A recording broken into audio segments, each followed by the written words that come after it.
আল্লাহর দরবারে আল্লাহর রসুলকে দেখার জন্য অনেক কান্নাকাটির পথে। একদিন আমি তফসির লিখতেছি, কিতাব লিখি সবসময়, সময় নষ্ট করি না।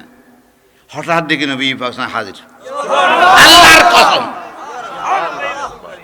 হাজির আমার নবী পাক সাল্লাল্লাহু আলাইহি ওয়াসাল্লাম। আমার কোনো হোশ ছিল না, আমি আর কিছু বলতে পারি না।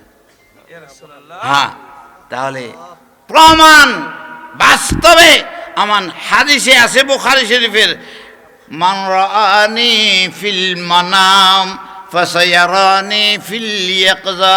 জাগ্রত অবস্থায় নবীকে দেখবেন। একজন নয়, দুইজন নয়, মুহাদ্দিসিনে কেরাম, আল্লাহর আউলিয়ায়ে কেরাম নবী পাক সাল্লাল্লাহু আলাইহি ওয়াসাল্লামকে জাগ্রত অবস্থায় দেখেছেন। তাফসীর রুহুল মাআনি দেখুন, মা কানা মুহাম্মাদুন আবা আহাদিম মির রাসূলিকুম, এর আয়াতের মাতে দেখুন একজন বলি বলতেছে নবীকে যদি 1 সেকেন্ড 2 সেকেন্ড 3 সেকেন্ড না দেখলে আমার মৃত্যু হয়ে যাবে। জাগ্রত অবস্থায় নবীকে দেখেন, আমার নবী জাগ্রত অবস্থায় দেখা দিতে পারেন। যদি উম্মত যদি তৈয়ার হয় জাগ্রত অবস্থায় দেখতে পারে, ভয় সুবহানাল্লাহ। আপনাকে তৈয়ার আছেন না জাগ্রত অবস্থায় দেখবার জন্য তৈয়ার আছেন নি? ইয়া রাসূলুল্লাহ, আপনার মুখমণ্ডল থেকে পর্দাটা একটু উঠান, আমার কলিজাটা জ্বলে যাচ্ছে। আমি সোনার মদিনায় নাই, আমি আজকে এর মধ্যে হিন্দুস্তানের মধ্যে পড়ে আছি। আপনার চেহারা মোবারকটা খুলে দেন, আমি দেখি আমার জ্বলন্ত কলিজাটা একটু ঠান্ডা করে নি। পয়েন্ট সুবহানাল্লাহ। এটা কি ভুয়া বলছে? হ্যাঁ, তার বিশ্বাস এবং আকীদা রাসূল পাক সাল্লাল্লাহু আলাইহি ওয়াসাল্লাম শুনতে পারেন এবং চেহারা খুলি দেখাও দিতে পারেন, ঠিক না বেশি? হ্যাঁ, দেখা দিতে পারেন। আসেন বুখারী শরীফ, একটু কষ্ট নেই। বুখারী শরীফ 24 পারা, রাসূল পাক সাল্লাল্লাহু আলাইহি ওয়াসাল্লাম ঘোষণা দেন, মান রাআনি ফিল মানাম, যেই নর নারী পুরুষ বা স্ত্রী আমাকে স্বপ্ন যোগে দেখলো, আমাকে স্বপ্ন যোগে মান রাআনি ফিল মানাম ফাসায়ারানি ফিল ইয়াকযা, অনেক সময় লাগবে না, অনতিবিলম্বে আমি নবী তাকে দেখা দেব। পয়েন্ট সুবহানাল্লাহ। সে আমাকে জাগ্রত অবস্থায় দেখবে, ঘুমন্ত অবস্থায় নয়, জাগ্রত অবস্থায়। জাগ্রত অবস্থায় বহু বছর সাধনা করেছি এটার উপরে। স্বপ্নে দেখা যায়, সবাই দেখে, অমুসলমানেরাও দেখে, কিন্তু জাগ্রত অবস্থায় নবী বা কেমনে দেখা যাবে এটার কোনো কাইফিয়ত বুঝতে পারি না। আল্লাহর দরবারে আল্লাহর রসুলকে দেখার জন্য অনেক কান্নাকাটির পথে।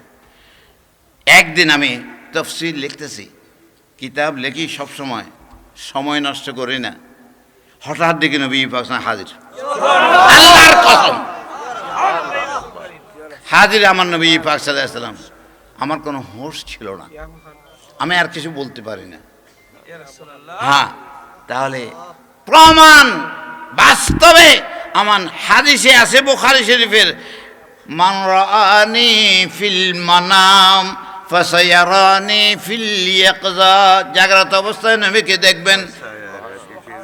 একজন নয়, দুইজন নয়, মুহাদ্দিসিনে কেরাম, আল্লাহর আউলিয়ায়ে কেরাম নবী পাক সাল্লাল্লাহু আলাইহি ওয়াসাল্লামকে জাগ্রত অবস্থায় দেখেছেন। তাফসীর রুহুল মাআনি দেখুন, মা কানা মুহাম্মাদুন আবা আহাদিম মির রাসূলিকুম, এর আয়াতের মাতে দেখুন একজন বলি বলতেছে নবীকে যদি 1 সেকেন্ড 2 সেকেন্ড 3 সেকেন্ড না দেখলে আমার মৃত্যু হয়ে যাবে।